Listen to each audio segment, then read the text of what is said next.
In January 2025, 28-year-old Kane Maze called 911 with a very specific problem. He told the dispatcher he had just returned to New Mexico from living abroad, only to find squatters living on his deceased father's 22-acre property. It sounded like a standard property dispute, but just hours later, a passerby spotted smoke in a nearby desert canyon. Inside a burning, overturned Subaru, authorities found the charred remains of 3 people: Kane's uncle, his grandmother, and his stepbrother. Investigators would later discover that Kane and his sister Cassandra had spent days meticulously staging the home. They scrubbed the floors with bleach, stacked moving boxes to suggest the family had relocated, and used kerosene to incinerate the bodies and the vehicle to erase any forensic trace of how they died. Kane and Cassandra had successfully sanitized the physical environment. But while they had the discipline to bleach a crime scene, they lacked the discipline to stay away from the investigation. An innocent person waits for news. A guilty one tries to get ahead of it.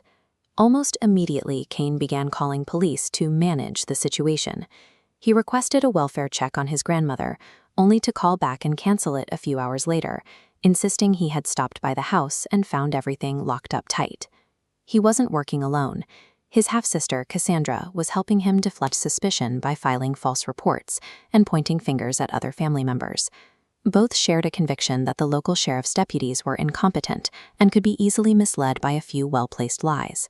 When a suspect tries to direct an investigation, they are essentially handing detectives a list of things to verify. This compulsive need to control the narrative is a psychological red flag that investigators use to bait a trap. This process is known as strategic elicitation. It's a specific interrogation method where police intentionally withhold evidence to give a suspect the confidence to lie. Once the suspect commits to a false story on the record, the evidence is introduced to lock them into that contradiction. In this case, the withheld information was a digital trail. While the siblings fled to a motel in Mississippi, police tracked their cell pings and reviewed Walmart surveillance footage showing them buying bleach and kerosene shortly after the disappearances. When detectives tracked Cassandra to her motel room, they didn't lead with the evidence. They acted confused, encouraging her to take the lead in the conversation. Cassandra took the bait. During her explanation, she mentioned the family had been murdered, a detail police had intentionally kept from her. She had just confirmed she knew the missing family members were dead before she was ever officially told. By playing to Cassandra's assumption that she was smarter than the officers in the room, the detectives allowed her hubris to become the primary evidence against her. Convinced he could talk his way out of anything, Kane took the ultimate risk. He voluntarily walked into a Mississippi police station for an interview, believing he could finalize the false narrative and clear his name for good. He provided a highly specific alibi, claiming his missing uncle had violently shot at him through a front door back in New Mexico. He painted a picture of a dangerous relative who was clearly responsible for the other disappearances. The detective let him speak for hours. He described the exact door, the time of the shooting, and where he was standing, ensuring every fabricated detail was captured on video and in the official transcript. Then the tone shifted. The detective revealed that investigators had already finished a forensic sweep of the uncle's house.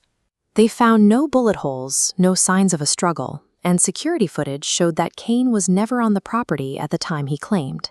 Kane's attempt to manipulate the investigators had backfired.